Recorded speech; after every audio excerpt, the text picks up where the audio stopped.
semanas, el Octágono se trasladó a Colombia para documentar el clima político previo a la toma de posesión del presidente Gustavo Petro y de su vicepresidenta Francia Márquez. Estos personajes que ustedes ven aquí, que acaban de llegar al poder en Colombia y que encabezan una fórmula de izquierda bastante peculiar que le da a este nuevo gobierno colombiano un interés muy especial y creo que van a dar mucho de qué hablar en la política latinoamericana de los próximos años. Veamos más de cerca el perfil del nuevo presidente colombiano. Desde muy joven, Gustavo Petro formó parte de la guerrilla M-19, un movimiento político armado que estuvo activo entre el 70 y el 80, caracterizado por sus acciones mediáticas y muy espectaculares, como el robo de la espada de Bolívar. En el M-19, Gustavo Petro estuvo más enfocado al trabajo político que militar, es decir, que no empuñó él las armas directamente. Fue encarcelado en el 85, liberado 2 años después, participó en las mesas políticas de negociación para los acuerdos de paz entre el gobierno y el M-19 en 1990, y a partir de la desmovilización del M-19, Petro construyó su carrera política. Fue parte de la Asamblea Constituyente que redactó la Constitución de 1991 en Colombia. Fue diputado ese mismo año, volvió a hacerlo en el 98 y después fue senador. Durante todo este periodo, Petro destacó por ser un duro crítico de Álvaro Uribe, especialmente un opositor a su gobierno. En 2012, Gustavo Petro fue electo alcalde de Bogotá, donde se caracterizó por llevar a cabo medidas progresistas y de izquierdas que servirían de antesala para las propuestas que impulsaría después en su campaña presidencial. Esto ya en 2018, donde pierde contra Iván Duque en la primera y segunda vuelta. Tuvo que ser hasta las recientes elecciones de este año, cuando Gustavo Petro logró finalmente conquistar la presidencia de Colombia en su tercer intento. Petro ha presentado un interesante programa de gobierno bastante ambicioso que quizás podríamos aprender cosas de él. Por ejemplo, Gustavo Petro propone una reforma fiscal para implementar ya desde el primer año de su gobierno, en el que lo que busca es cobrar más impuestos a los más ricos en Colombia y bueno, pues sabemos que es algo que no se ha hecho aquí. También Petro tiene una agenda ambiental como ningún país en la región probablemente se la haya planteado hasta ahora. Petro propone una ruta directa para tratar de abandonar los combustibles fósiles. Además, Petro nombró como ministro de Defensa a un gran personaje, a Iván Velásquez. Es un fiscal anticorrupción como pocos en América Latina. Un tipo que investigó a políticos colombianos y su relación con los paramilitares y que en Guatemala encabezó la llamada CICIG, una comisión internacional creada por la ONU y el gobierno de Guatemala para investigar delitos y corrupción en ese país. Ahí, Iván Velásquez llevó casos de corrupción del más alto nivel con funcionarios vinculados a los expresidentes Otto Pérez Molina y al tal Jimmy Morales. En muchos niveles, reforma fiscal, además de política energética, ambiental, relación con los militares, la propuesta de gobierno de Petro parece más radical que la de López Obrador. Habrá que ver hasta dónde le alcanza para implementar todo lo que quiere. Y eso que Gustavo Petro ha tenido que moderarse en los últimos años para ganar la presidencia. Para conseguirlo fue fundamental el apoyo de Francia Márquez, porque bueno, esto le permitió sumar los votos de las mujeres, de los afrocolombianos, de las regiones más alejadas del centro. Pero también fue importante para Gustavo Petro acercarse a sectores del centro político y de los partidos tradicionales, para así lograr formar una mayoría. A Petro le costó mucho trabajo ser aceptado por las élites colombianas. Buena parte de ellas todavía lo rechazan por el estigma de haber sido guerrillero. Esto, pese a que siempre estuvo más vinculado con el ala pacifista del M-19. Por este pasado es que, al igual que López Obrador en México, en Colombia, La figura de Gustavo Petro genera urticaria entre las élites acomodadas de Colombia y también entre la clase media aspiracional. Así lo pudimos ver y documentar en nuestra visita a Colombia. Los pasos de Hernán por Colombia. Así como en México tenemos a nuestros pejefóbicos fifís, en Colombia también tienen su clase media alta, aspiracional y wannabe, un sector que le tiene mucho rechazo a la figura de Gustavo Petro. Así que, bueno, bien podríamos hablar de un fenómeno de petrofobia por parte de los fifís colombianos, que allá, por cierto, les llaman gomelos. Pero mejor dejo que nuestro amigo Weiner se los explique. Oye, Weiner, ¿cómo está la onda acá de quiénes son los fifís? ¿Quiénes son los fifís colombianos? Bueno, pues no, aquí en Colombia les dicen que los fifís son como los gomelos, los que tienen platica, las personas que manejan como un estatus más arriba, ¿sí? Un poquito más arriba, no, pero ellos son los que se dicen los fifís. O sea, los fifís, los gomelos son... Sí, pues más o menos esa es la palabra, son los que ¿no? tienen dinero. Sí, los que ahorran todo gomelito, todo eso, esas son esas personas. ¿Y cómo habla un gomelo? Bueno, pues un gomelo, naturalmente ellos, hola, ¿cómo estás? ¿Cómo te ha ido? No, yo que estudio en la Universidad Javeriana, yo estudio en tal universidad, así. Entonces es como el habladito que tienen ellos así, como todo sobrado. Eso es las partes de los fifís. Y aquí lo que en Colombia o en Bogotá lo que se llaman loñeros son como las personas que, como una tendencia culturista que viven en la parte sur de la Bogotá, ¿no? Ajá. Ellos son los que pues hablan de un idioma todo totalmente diferente. Muchas veces... A esos les llaman ñeros. Sí, esos son los ñeros. Ñeros. Entonces, pues, más que todo es como una zona popular, digámoslo así, sí, donde ellos realmente conviven entre sus compos, sus bandas, ¿sí? Sí. Aunque muchas veces no son delincuentes ni nada, son su forma de hablar, su forma de expresarse. Estoy recorriendo la zona fifí, una de las zonas fifís de Bogotá, y pues vamos a ver qué piensa la gente de que la gente fifí, de que este señor los vaya a gobernar. ¿Qué piensan de alguien como Petro? ¿Qué piensan de Francia, la vicepresidenta, la primera mujer afrodescendiente en ser vicepresidenta de este país? Y si tienen miedo que esto se convierta en una segunda Venezuela, porque hay unos que tienen miedo de eso, según me han dicho. Pues bueno, vamos a ver, vamos a cazar fifís colombianos. Dicen que son interesantes, vamos a ver. A ver cómo está sintiendo la gente el cambio de gobierno en Colombia. Horrible. ¿Horrible? Sí, horrible. ¿Le preocupa? Sí, mucho. ¿Sí? Sí, mucho. ¿Ustedes están preocupados? Claro. Sí, mucho. Él está gobernando para la galería, él no está gobernando por mejorar el país, sino porque lo oigan y por... Él está gobernando para la galería. ¿Qué quiere decir la galería? Es que no usamos público. ese término. Para el Ya. público. O sea, es un populista. Promete y vaya a saber, usted sí no puede cumplir. Quiere quedar bien nada más. Sí, pero la plata no cae de los árboles. Carreta, solo habla carreta. Claro. ¿Y usted cree que ya superó su pasado guerrillero? ¿O que le queda ahí en algún lado? Sí, con eso se muere. No, tengo que es malísimo. ¿Malísimo? ¿Por qué malísimo? Cuénteme. ¿Qué es lo que le parece malo? Sin comentarios. Porque ha sido un mal tipo y cómo va a ser un presidente ahora. O sea, ¿no está listo para ser presidente? Nunca. Le quería preguntar cómo ve el cambio de gobierno. Si está No, yo de política ahorita me da... No, Si hay Petro que irse le del da- país. hay que punto. irse. Ya. ¿Cómo se sienten ustedes frente al cambio de gobierno en Colombia? My God. ¿Les gusta Petro? No, ¿No? ¿Por? no, pero nos sentaremos a que nos vaya bien. ¿Por qué no les gusta Petro? No soy partidaria de sus Somos ideas. corriente de izquierda, la verdad. ¿Son de derecha? Sí. Digamos que centro derecha. ¿Ves a Petro parecido a Maduro?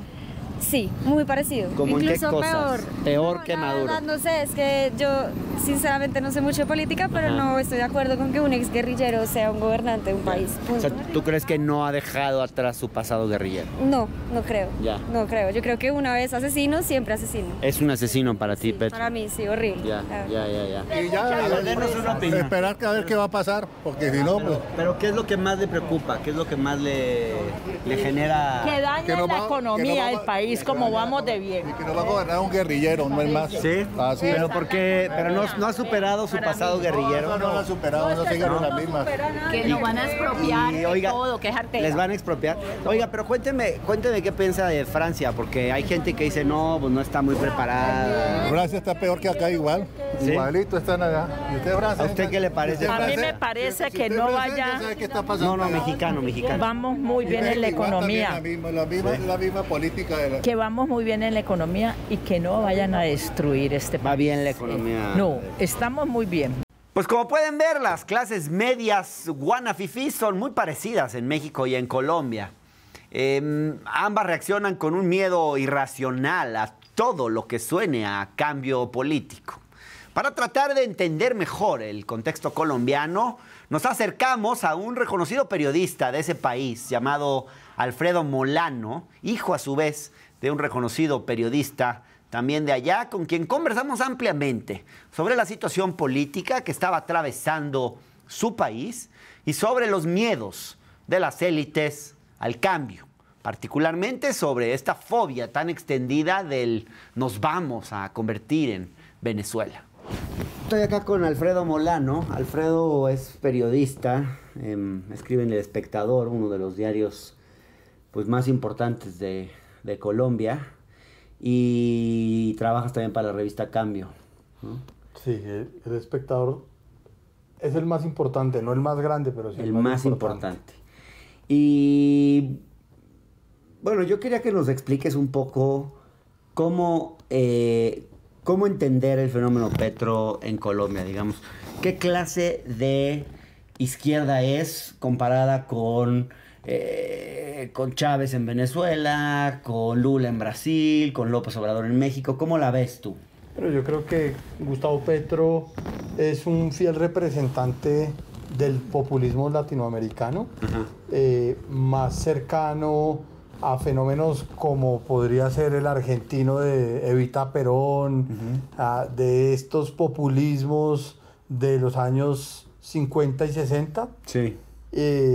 Es el hijo de un fenómeno extrañísimo en Colombia, y es que él militó en una insurgencia nacida para defender al único dictador que ha tenido Colombia. Yo creo que esa contradicción simbólica representa muy bien lo que es Gustavo Petro. ¿Por qué logró ganar las elecciones? En Colombia nunca había habido un gobierno de izquierda, o por lo menos no en los últimos décadas, no había habido un gobierno de izquierda como había habido en otros países de América Latina. ¿Qué es lo que permitió que Petro ganara las elecciones?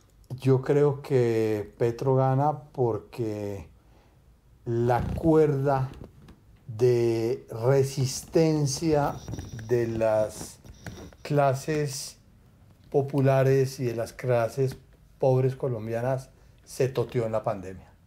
Yo creo que se toteó. Se toteó. Se rompió la capacidad de aguante de pasar hambre de la gente, de no tener trabajo, de no tener esperanza, de no tener educación. Eso hizo metástasis en un gobierno ultraconservador, avaricioso, absolutamente corrupto, como lo fue el de Iván Duque, y se agravó mucho con la pandemia. Creo que el estallido social que se produjo en medio de la pandemia y de la represión de este gobierno fue el viento de cola que le dio el triunfo a Gustavo Petro. ¿Cómo es que en una sociedad, en un país tan de derecha como percibimos a Colombia, por lo menos desde fuera, alguien identificado con la izquierda puede ganar una elección? ¿Cómo lo logró? Pues, ¿qué tuvo que hacer Petro para reducir sus negativos entre los sectores, digamos, las clases media o los sectores más conservadores, digamos? Tuvo como que moderar su discurso de clase, tuvo que presentarse piadoso, ir a donde el Papa, que le diera la bendición. Estuvo con el Papa. Presentarse en familia, con su esposa, con sus hijos, sus hijas. Tuvo que salir rezando con los crucifijos. Tuvo que rodearse de un sector del establecimiento que es profundamente antiuribista y prefirió apostarle a una izquierda moderada que fue a una notaría a decir que no iba a expropiar, y en ese sector logró espantar esos miedos que le impidieron hace 4 años ser presidente. Ahora, ¿es fuerte la petrofobia en Colombia? Hay sectores, digamos, que le tienen un temor irracional a Gustavo Petro. Sí, yo creo que sí, y fue difícil romperlo.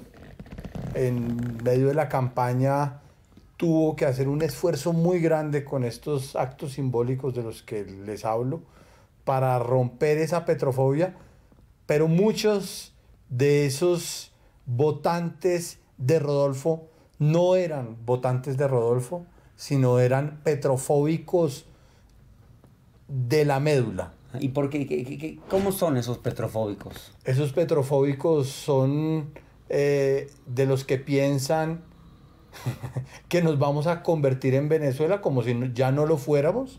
¿Por qué dices como si ya no lo fuéramos?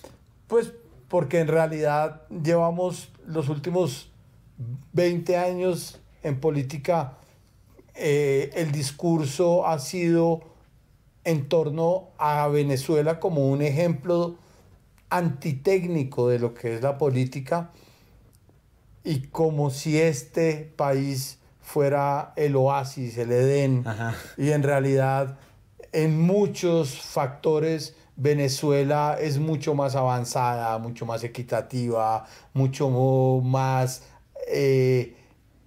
abierta, democrática, y el coco montado por el uribismo ha sido que Venezuela es la desinstitucionalización, y creo que eso hizo una carrera que se rompió solo hasta estas elecciones.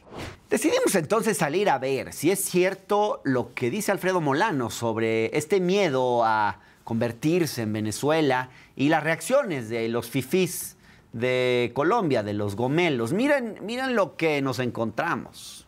Es cierto, yo la verdad opino lo mismo. Pues no tengo ni idea si va a pasar, pero pues yo creo que sí pueden haber cambios. ¿Ves ese riesgo? Sí, lo veo muy latente, además. Sí. ¿Sí? ¿Por qué cree que se puede convertir en Venezuela? Por los ideales que tiene el presidente. ¿Qué tipo de ideales? ¿Es un comunista? El socialismo. ¿El Petro es socialista? Sí. ¿Y cree que podría ser como Maduro? Sí. ¿Va a ser como Nicolás Maduro, como Chávez?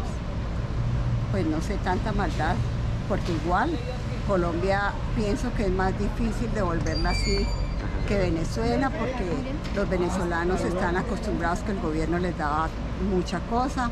Aquí la gente es más trabajadora, más echada para adelante, hay mucho emprendimiento, pero sí tengo mucha duda de que él entregue su presidencia a los 4 años. ¿Usted está muy preocupada? Yo sí, mucho. ¿Se iría del país? ¿Pensaría en irse del país? No, yo no me iría porque yo tengo una edad en que no me puedo ir del país. ¿A qué? ¿A trabajar dónde? ¿A hacer qué? No, me quedaría, pero sí sé que de pronto nos pasa algo delicado. ¿Y usted cree que esto se va a convertir como en Venezuela? ¿O exactamente. ¿sí? O sea, ¿va a ir hacia el comunismo del país? Se están grabando, mira. ¿Usted pensaría irse del país? Claro, sí. Ya, stop. Pero ella no es autónoma, ella le tiene que pedir permiso al esposo. Yes. ¿Y el esposo no le da permiso? No, nothing. Bueno. Pero usted se imagina que Petro va a ser como Maduro. Igualito. ¿Sí? No, de pronto nos da sorpresas. ¿Cómo va a ser? ¿Cómo va a ser? Igualito que Maduro, tenemos la misma. O sea, va a ser Venezuela esto. Otra Venezuela. Otra Venezuela. No, nosotros somos diferentes. ¿En qué son diferentes? Diferentes porque nosotros somos más trabajadores. Ajá. Nosotros tenemos tierras, tenemos muchas fábricas. No, esto no se va a hacer Venezuela. No se va a hacer Venezuela. Pero ¿qué va a pasar porque no con vamos a salir corriendo, vamos a defender nuestro país, nuestro maravilloso país. Y como parte de nuestro viaje por tierras colombianas, decidimos ir a Cali, la tercera ciudad más poblada de todo ese país, donde hay una importante presencia de movimientos sociales afrocolombianos y donde Gustavo Petro y Francia Márquez obtuvieron su votación más alta, 68.7%, mucho más que el 50% que aproximadamente lograron a nivel nacional. Por eso quisimos ir a Cali, para escuchar de viva voz por qué Petro y Francia son tan populares, especialmente ella que es muy querida en estas tierras. Así que bueno, hicimos nuestras maletas y nos fuimos a Cali. Estamos en Bogotá, ya voy camino al aeropuerto y estoy aquí con Javier. Hola Javier. Hola. ¿Cómo estás? ¿Cómo te va, Hernán?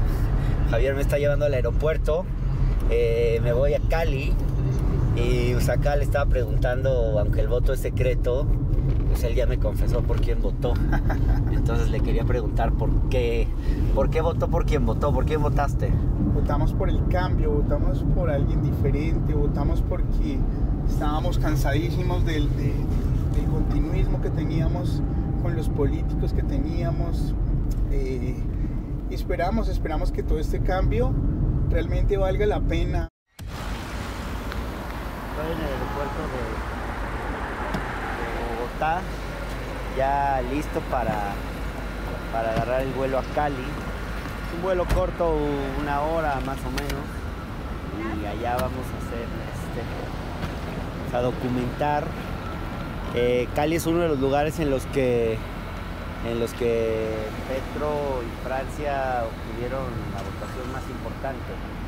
Entonces hubo todo un movimiento, un paro antes del año pasado que movilizó a mucha gente. Entonces vamos a hablar con la gente allá. Es una zona de una muy alta población afrocolombiana. Y bueno, obviamente hay mucha simpatía por lo que representa Francia en esa zona, hay mucha simpatía por Petro y pues un poco lo que quiero ver es cómo está el ambiente por allá. Ahí les voy a estar contando en cuanto lleguemos.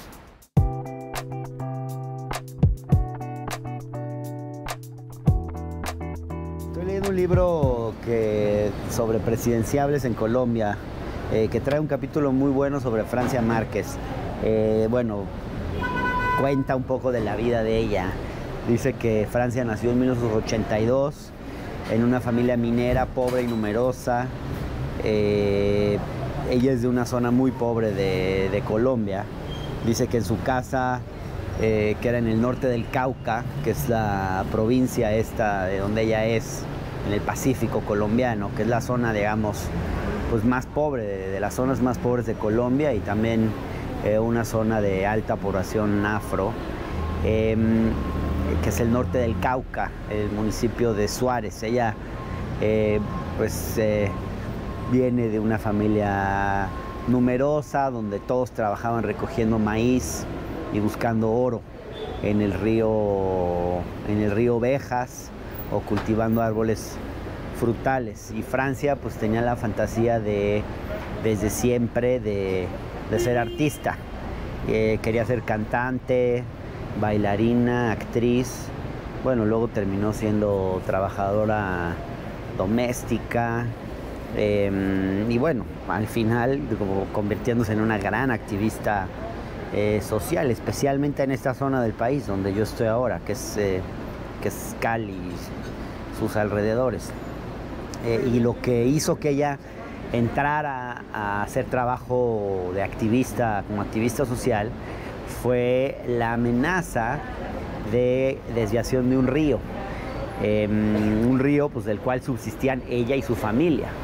Y pues llegó una minera y para hacer sus negocios desvió el cauce del río, ¿no? Y pues fue eso, o sea, fue el inminente despojo de su comunidad por la llegada de las grandes empresas mineras al norte de Cauca, del Cauca, que es esta zona de donde ella es, lo que la lleva finalmente a plantearse su participación como activista. Luego la amenazan de muerte, tiene que irse por esta razón. Pero desde entonces dicen que Francia tenía un talante muy terco, ella empezó a defender causas medioambientales, luego se metió más en temas en la defensa de las mujeres, los pobres, los negros, etc. Y fue conocida, digamos, en esta zona del Pacífico colombiano por su férrea oposición a la llegada de las multinacionales que querían pues, explotar el oro que por años su familia había sacado artesanalmente del río. Y bueno, parece ser que fue creciendo este movimiento social y luego ella decidió, digamos, hacer una denuncia pública de lo que estaba pasando en este río y convenció a varias mujeres de que organizaran una marcha a Bogotá. Y fueron puras mujeres que marcharon desde el Cauca hasta Bogotá, se llamó la Marcha de los Turbantes. Y bueno, pues fueron 150 mujeres que se fueron hasta Bogotá. Y ahí pues parece ser que ella se empieza a convertir en una figura nacional cada vez más importante, hasta que ya por el año 2020 es cuando hay una matanza de varios jóvenes. Muchos jóvenes mueren en una matanza en un barrio muy pobre del oriente de Cali. Y parece ser que 10 años antes había muerto, que 10 años antes había muerto en ese mismo barrio una sobrina de ella. Y entonces esta matanza le hace como recuperar eso que había pasado en su memoria, y ahí es cuando ella decide que quiere ser presidenta. Bueno, se lanza, como digamos fue una de las presidenciables ella. Finalmente hizo esta alianza con Petro y ella va como candidata a la vicepresidencia, pero es una figura muy fuerte y hay gente que dice que en realidad Petro ganó pues gracias a Francia, o sea que Francia fue la que realmente jaló muchos votos, y sobre todo en esta zona que es en la que yo estoy, Cali, Cauca, el Valle del Cauca, estas provincias, Chocó también, Chocó se llama, que son las provincias de más población afro, las provincias más pobres de Colombia, donde además tuvo todo este movimiento social del que hemos estado hablando en este viaje, que fue lo que de alguna forma llevó a Petro al poder. Y bueno, pues esta figura obviamente es súper interesante, yo creo que va a dar mucho de qué hablar Francia Márquez en los próximos años. Yo vine a Cali pues, a entrevistarla, pero pues no fue posible lograr una entrevista con ella.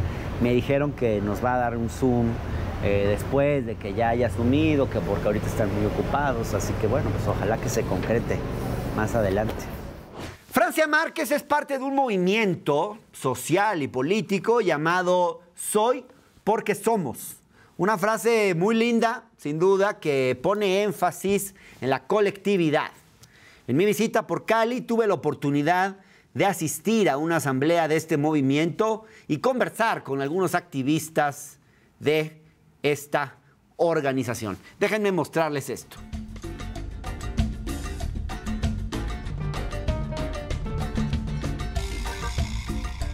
Bueno, ya después de una larga travesía, parece ser que ya llegamos al lugar donde vamos a entrar, ¿no?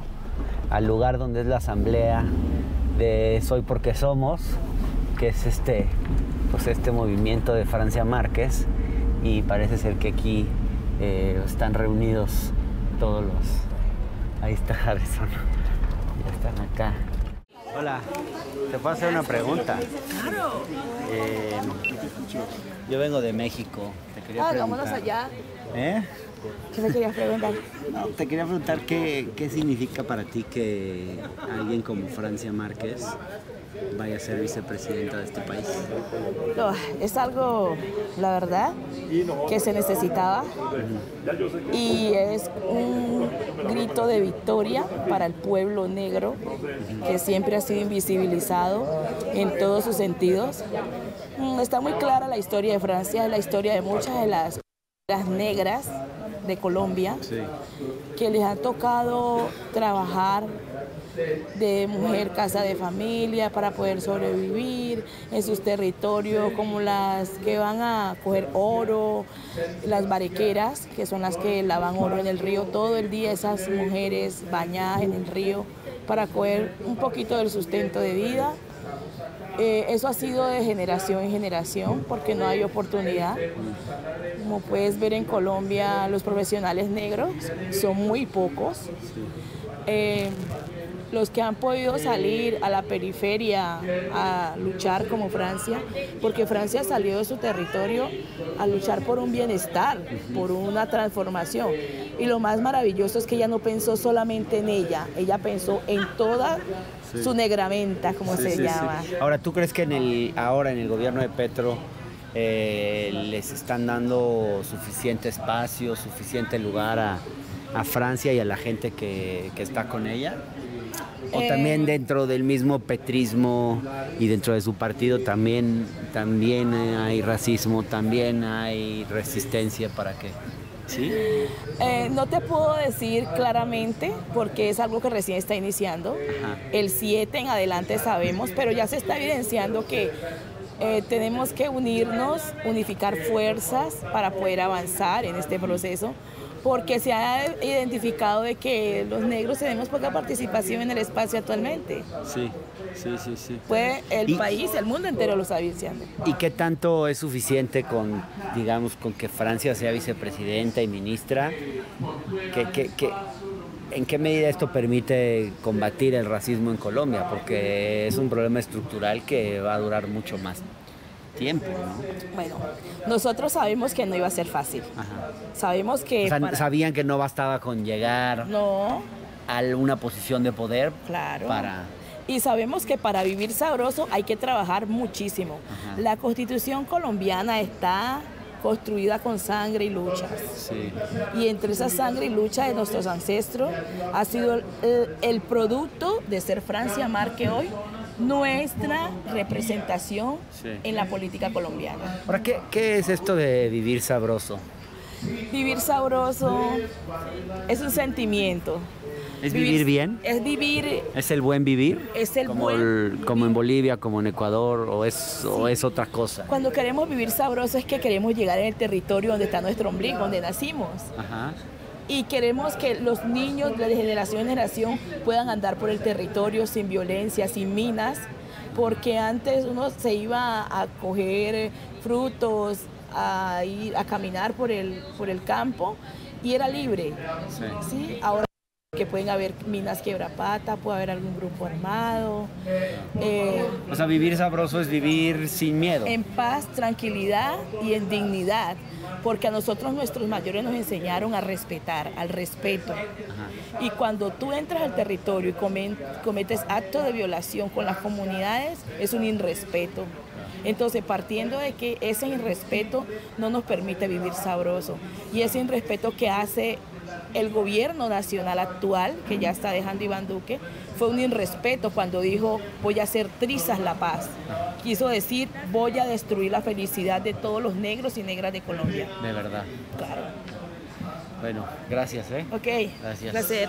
Mi nombre es Luisa Fernanda Jaramillo. Hernán Gómez, mucho gusto. Yo soy líder social, apoyé al acuerdo de paz porque yo soy una persona que amo el vivir sabroso, porque no tengo hijos, pero tengo sobrinos que quiero que vivan sabroso. Vivir sabroso no es vivir en una mansión, vivir sabroso es vivir en el territorio, delicioso, con las aves, con los peces. Cuando sacan del territorio es cuando sacan a un pez del agua. Sí, no tiene que ver con tener mucho dinero, ni con lujos, ni con comodidades, ¿no? Educación, salud, empleo y buen vivir.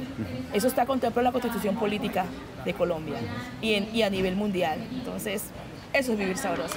Gracias, Un pueblo que reclama sus derechos. Jóvenes asesinados en las calles y las madres que aún lloran a sus muertos. No puedo decirlo, que yo soy el héroe. Los pueblos olvidados son los héroes. Además de la asamblea, asistimos a Puerto Resistencia, un barrio muy combativo dentro de la ciudad de Cali que se levantó en 2019 en contra de las medidas fiscales de Iván Duque y que tiene un particular cariño por la figura de Francia Márquez. Ahí conversamos con Aníbal. Miren esta conversación, un gran activista social, sin duda.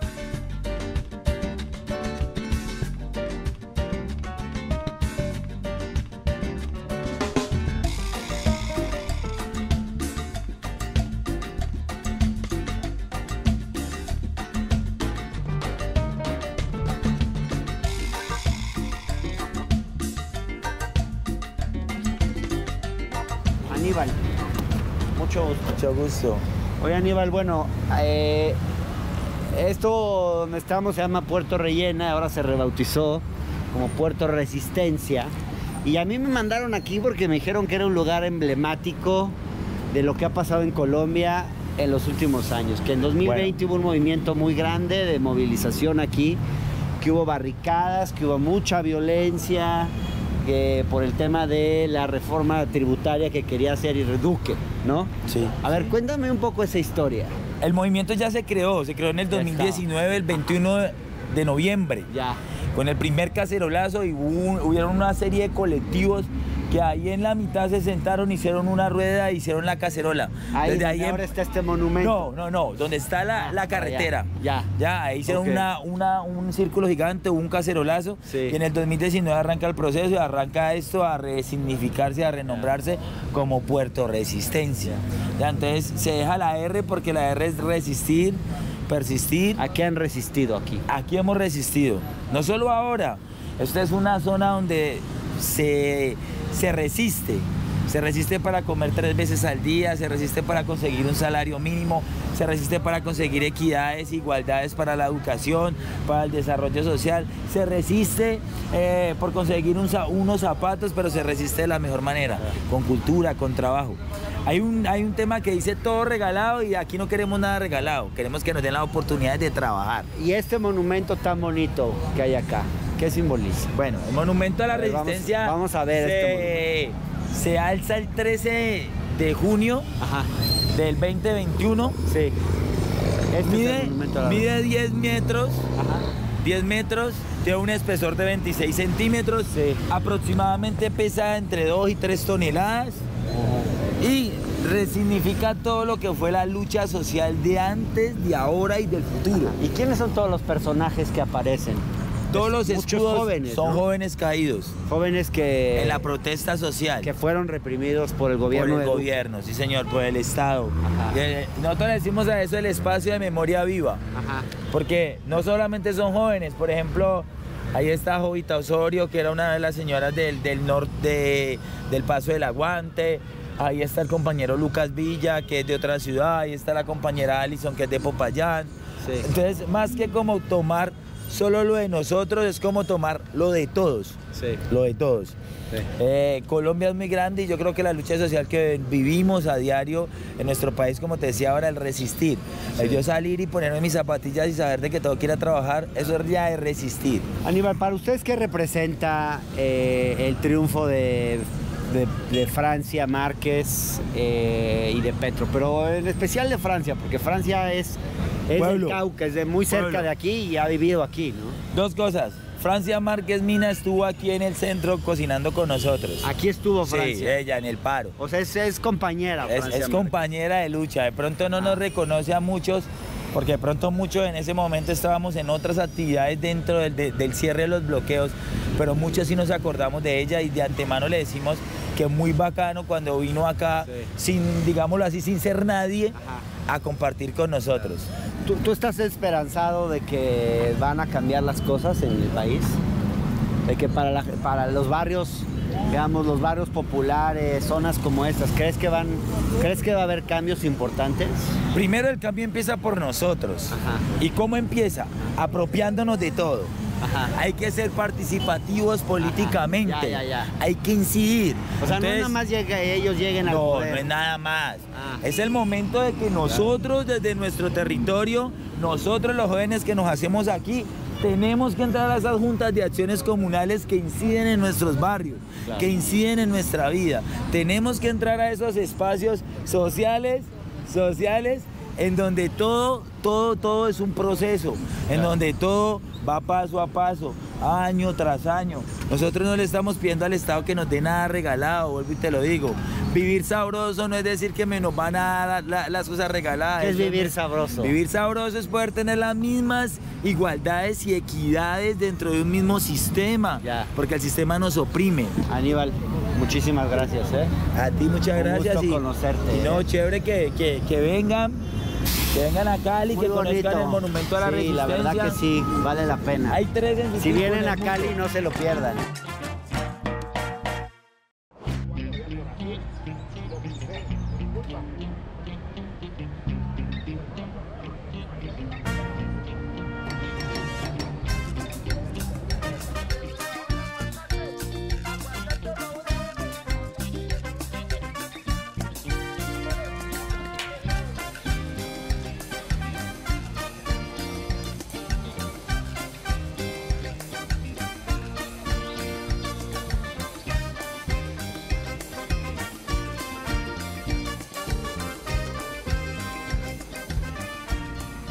Esto es el centro de Cali y pues es una zona muy interesante porque pues acabo de recorrer todos los grafitis que hay muchos jóvenes artistas en esta zona que se dedican a grafitear muros y la verdad es que lo hacen muy bien, muchos con contenido político, otros no, pero justo aquí arriba mío hay uno que pusieron después de la segunda vuelta.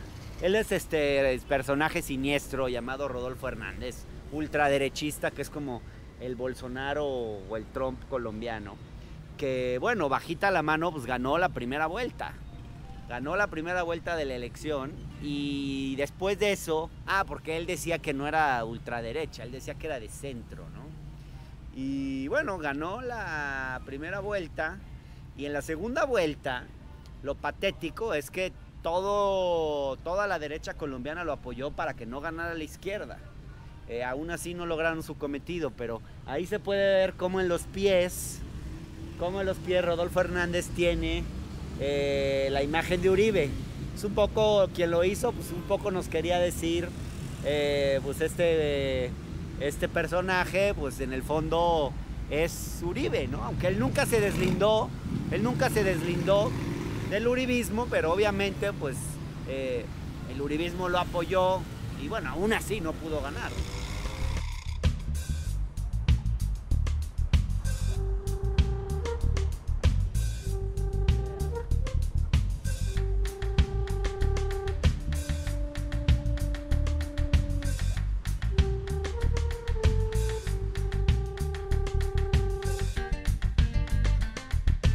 Porque nosotros íbamos pasando, vimos los pósters de Vivir Sabroso. A ver, mira, muéstrame. Vimos los pósters, le preguntamos al señor que dónde conseguíamos un póster así de Francia Márquez y nos lo regaló. Muy buena onda, la verdad. No, este no es un gobierno de izquierda, es un gobierno y un programa que a mí no me satisface en mis anhelos personales. Porque no es de izquierda. ¿No? No, es una socialdemocracia básica. No hay nada diferente al liberalismo en el sentido clásico. Entonces este es un gobierno, un programa de gobierno socialdemócrata, liberal, básico. No es de izquierda, lo que pasa es que, de nuevo, la izquierda es muy relativa. Yo creo que izquierda es alguien que se planteara de una manera diferente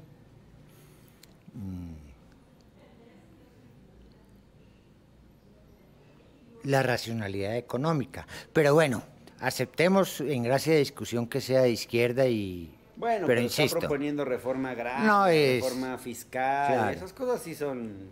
No, está proponiendo cosas, izquierda, ¿no? está... No, es un modelo... Perdóneme, por favor, es liberalismo clásico y socialdemocracia. No está proponiendo nada diferente a lo que las socialdemocracias europeas tradicionales han propuesto y en parte no han logrado, algunos países sí. ¿Cómo así que es de izquierda que los niños tengan educación? Eso no es de izquierda. Pues es que para lo que nos hemos acostumbrado, bueno, lo que se ha convertido el mundo, esas cosas son de izquierda, ¿no? ¿Cómo así que uno no tiene por Deberían qué ser tener sentido común? Pues es que es sentido común. Ahora vinimos a otro sitio. Cali es la capital de la salsa y este lugar se llama La Topa Tolondra, es un clásico. Y vamos a ver si encontramos opiniones diferentes sobre Gustavo Petro, Francia Márquez, el momento que está viviendo Colombia. Vamos a ver qué piensa la gente de aquí.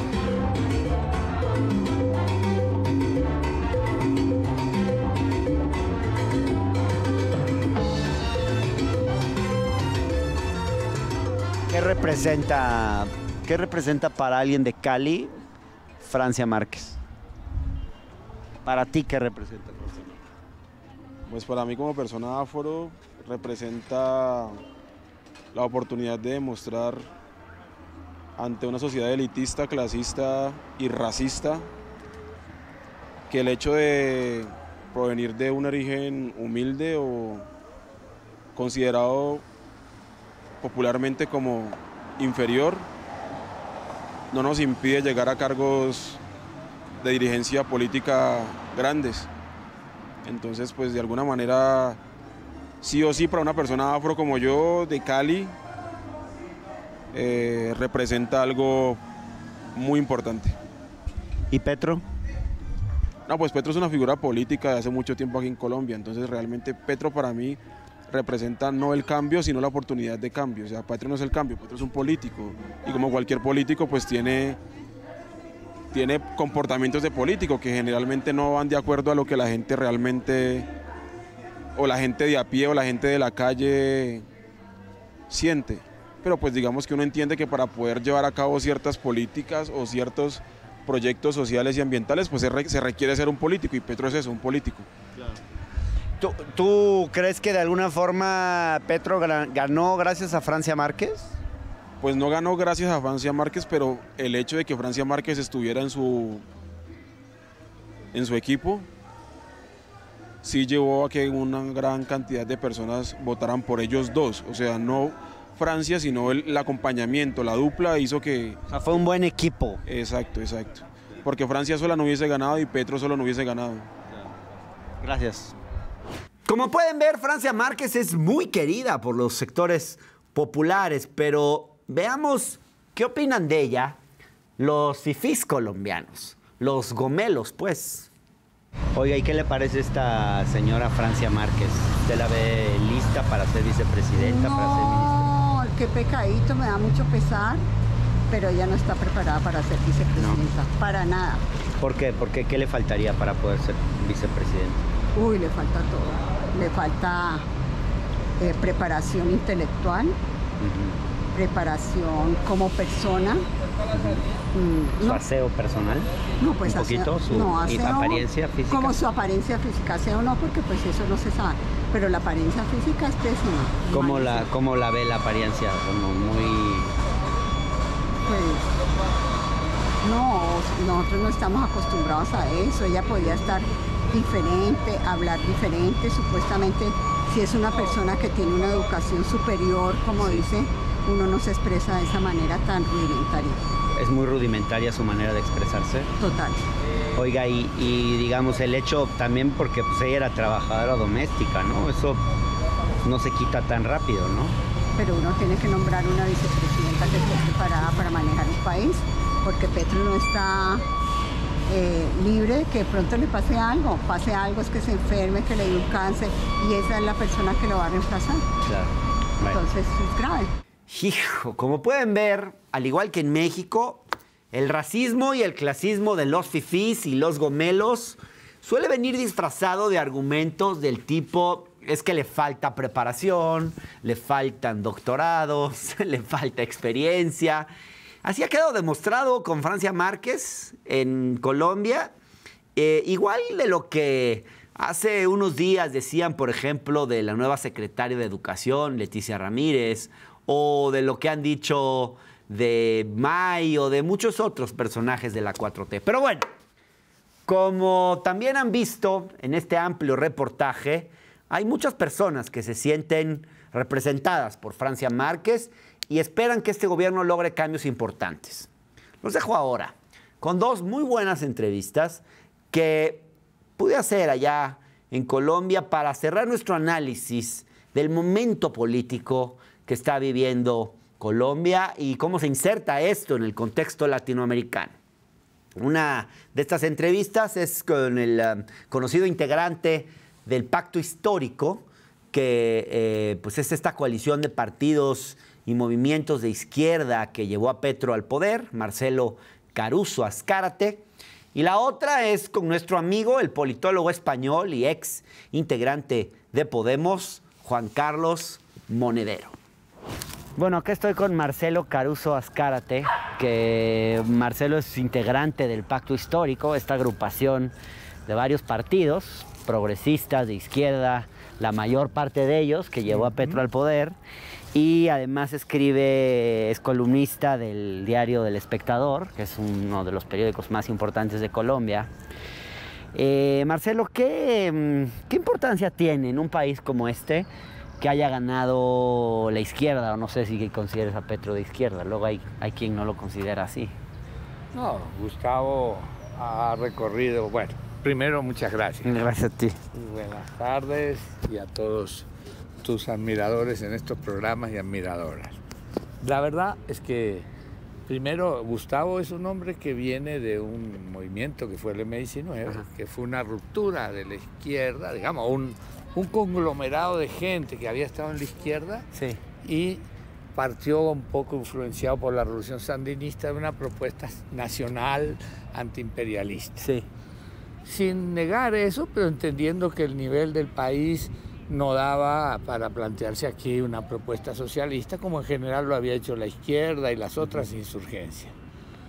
En su vida fue parte del socialismo del siglo XXI, que trabajamos juntos en el Polo Democrático, fundamos esa experiencia, y a su vez yo creo que tuvo una alcaldía de Bogotá, que fue una alcaldía importante, hizo la primera reestatización de un servicio público, que eran las basuras o el recoge todo lo que sea residuos.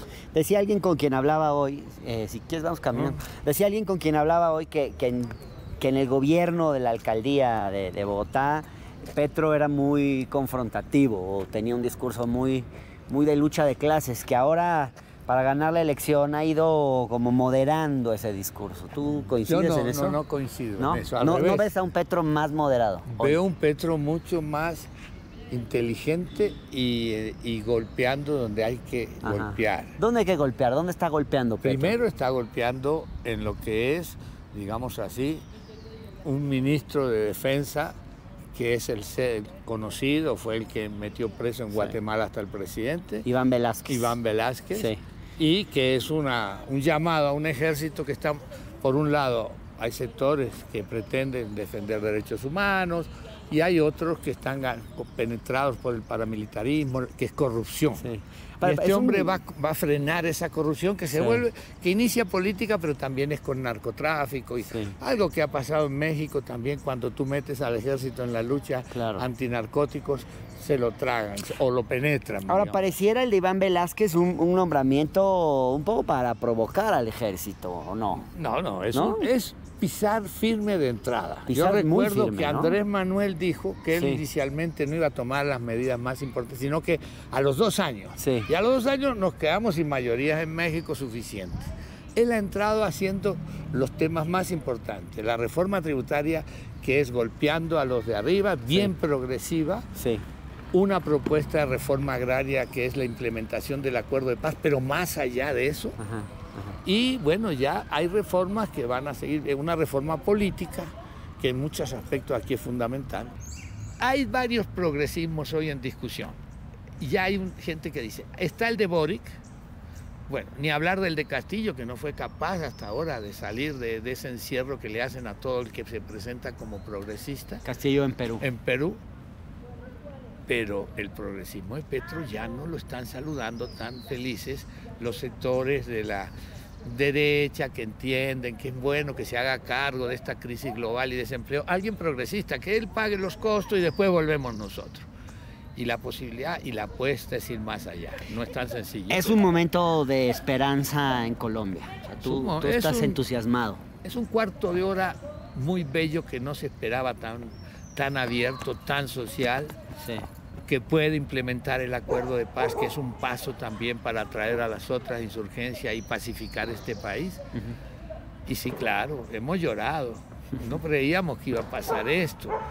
Y Petro no ha engañado, porque lo dijo, yo voy, y con la vergüenza de mis compañeros de izquierda, dice, debo decirles que voy a profundizar el capitalismo, pero para que no sea feudal, ni esclavista, sí, no era tonta su reflexión. Sí. Digamos, no era un servilismo, no, sino lo que no completó nuestra clase dirigente tradicional, claro, lo vamos a hacer nosotros, que son derechos democráticos muy grandes a los excluidos, lo que ha representado Francia Márquez, eso es todo una... ¿Qué representa Francia Márquez?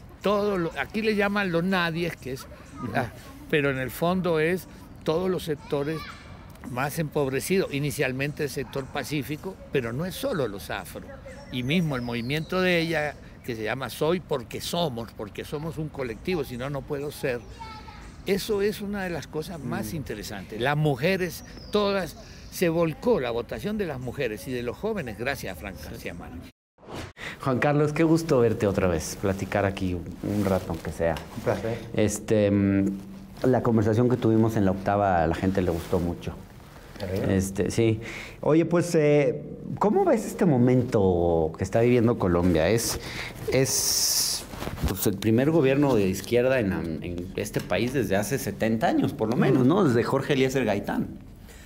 Mira, pues hay una parte de esperanza, hay una parte de novedad, hay una parte de que ya va siendo hora, ¿no? De que las agujas del reloj vayan en Colombia al mismo, ¿no? Claro. En el sentido que en el resto del continente. Claro. Pero también es verdad que la felicidad está en la víspera. Es decir, hay muchos problemas, es un gobierno de coalición, es un gobierno que no tiene experiencia de convivencia y enfrente tienes una derecha que ha sacado la mitad casi de los votos, escorada hacia la extrema derecha y que no tiene el gobierno pero tiene el poder, tiene los medios de comunicación, tiene sectores del ejército, tiene la banca y por tanto es un gobierno que entra además en un momento de recesión económica con sectores que no van a jugar a la democracia, que van a jugar al golpismo, que van a jugar a la violencia. Sí, sí lo ves. Sin duda, sin duda. Ahora, pero sería ingenuo no pensar que va a haber sectores que van a intentar atentar. Deja Iván Duque 930 líderes sociales asesinados. 930 líderes sociales asesinados. Deja este sinvergüenza. Yo estuve en Cali, ahí hubo muchos jóvenes que han asesinados y desaparecidos. Es que es un país... Recordad que era lo que las élites, tanto colombianas como latinoamericanas, querían convertir en la Israel de la región, ¿no? Con todo lo que implica de subordinación a los intereses norteamericanos y de solución drástica y violenta a cualquier tipo de salida democrática. Ahora te estoy escuchando un poquito negativo. No. Un poco esperanzado. No. Digamos que yo soy un pesimista esperanzado. O un optimista trágico, ¿no? Es decir, que lo que no puede ser es que te emociones mucho y después, cuando vengan las dificultades, te deprimas o te entre la nostalgia o la resignación. No, va a ser complicado, es muy difícil, la situación no es ideal. Piensa que en la primera oleada de los gobiernos de izquierdas, donde Chávez, Lula, Kirchner, Evo, Correa, sacaban mayorías en los parlamentos y por tanto gobernaban, aparte de que eran personalidades muy fuertes, venían de toda la pelea del modelo contra el modelo neoliberal desde los 70s, o O sea, había una acumulación de lucha, líderes muy fuertes, precios altos de las materias primas, del petróleo, del cobre, y mayorías holgadas en el Parlamento, ¿no? Eso ahora mismo no está. Y por tanto van a ser situaciones más complicadas. Ahora, ¿tú ves una segunda ola progresista en América Latina con rasgos distintos a la primera ola, esa que encabezaban en su momento Lula, Kirchner, Claro, es lo que te estoy diciendo. O sea, es diferente porque no hay precios altos de las materias primas, porque hay recesión económica, porque no se viene del mismo acumulado, ¿no?, de 25 años de lucha contra el modelo neoliberal, porque la derecha ha aprendido, la derecha está resabiada. La derecha, que le pilló con el pie cambiado a los gobiernos del comienzo del siglo XXI, ahora han aprendido trampas, se van a las calles como si fueran de izquierdas, tienen un control más férreo de los medios de comunicación. Y hay extrema derecha hoy. Hay extrema derecha que quizás, a diferencia de esa primera ola, era una extrema derecha que no estaba organizada para competir democráticamente, y ahora pues tienes un Bolsonaro, tienes a un Rodolfo Hernández. ¿A estos personajes los ves como un peligro serio? Sí, sí. O sea, el fascismo siempre es el plan B del capitalismo en crisis. Sí. Si pueden ahorrárselo, se lo ahorran porque les genera menos dificultades, menos problemas, son más incontrolables. Pero el capital, cuando considera que están sus intereses en riesgo, no tiene el menor problema en pasarle todos los recursos a los Cast, a los Bolsonaro, a los Milei, a los Rodolfo Hernández, a Vox en España. No tienen ningún tipo de problema. Y el añadido, que hace la cuestión todavía mucho más peleaguda, es que cuando la extrema derecha entra, succiona a la derecha.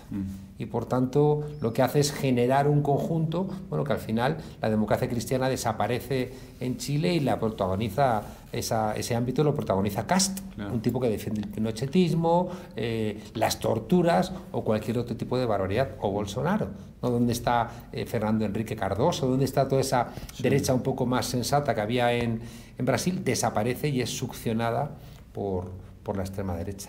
Ahora, una última pregunta.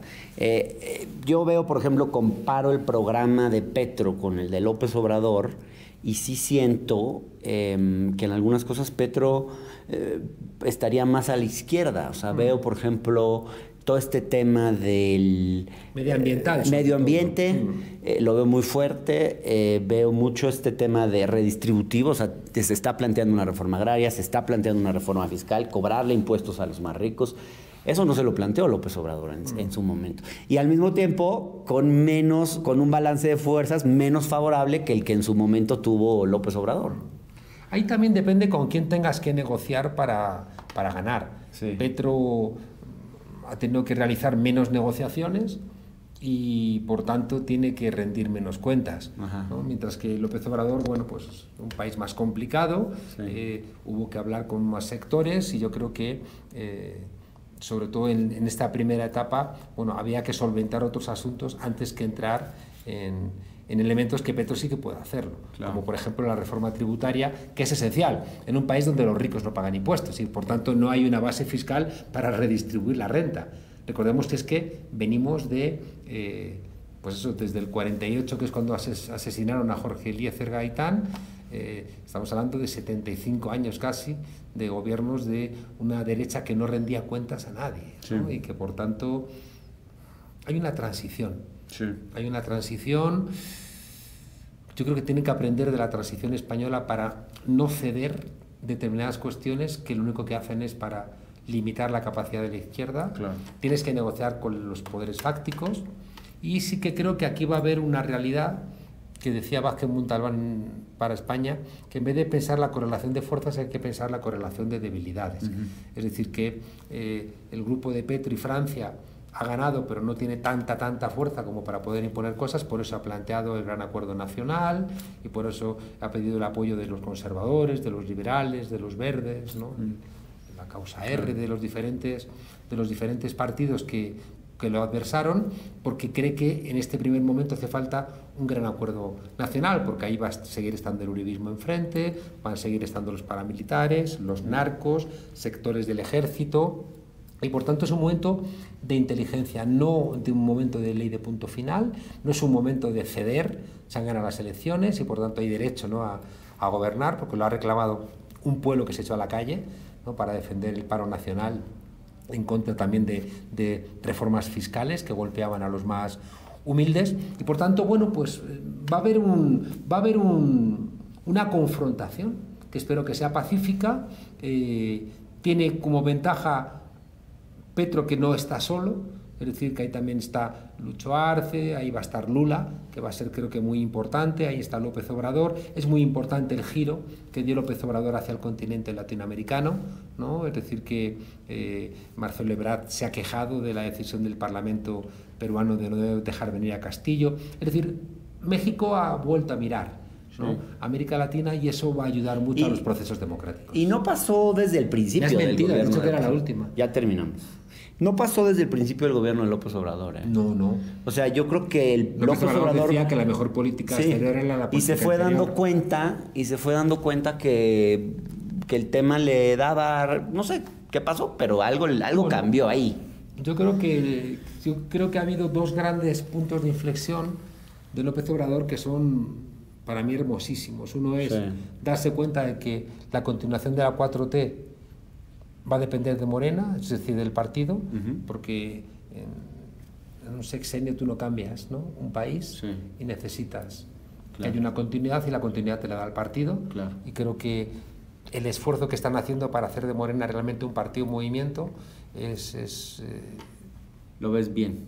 Sí, es muy, muy reseñable. Y lo otro es el giro hacia América Latina, con el discurso sobre Bolívar, con la invitación a Díaz-Canel, al Día del Grito, con no jugar, ¿no?, a la demonización de Venezuela, que ahora se demuestra, ¿no?, que forma todo parte de una gran mentira, ¿no?, de unos Estados Unidos en decadencia que necesita construir enemigos para justificar su unilateralismo. Yo creo que con México regresan de alguna manera aquellos BRICS, ¿no?, en un contexto donde es verdad que China ya ha emergido con muchísima fuerza, donde está India, donde está Pakistán, y donde la pobre Europa está ahí dejándose arrastrar por Estados Unidos en la torpe y estúpida guerra de Ucrania que no augura nada bueno. Bueno, te dejo, pero antes tienes que hacer una promesa al público de La Octava, que me vas a dar una nueva entrevista en unos 2 o 3 meses. Venga, prometido. Venga, prometido, Bueno, por nuestra parte es todo. Esperamos que hayan disfrutado este reportaje sobre el ambiente político previo a la toma de posesión de Gustavo Petro y Francia Márquez en Colombia, en un momento histórico, sin duda, para ese país que no había visto un gobierno de izquierda en muchísimos años. Nos vemos la próxima emisión del Octágono.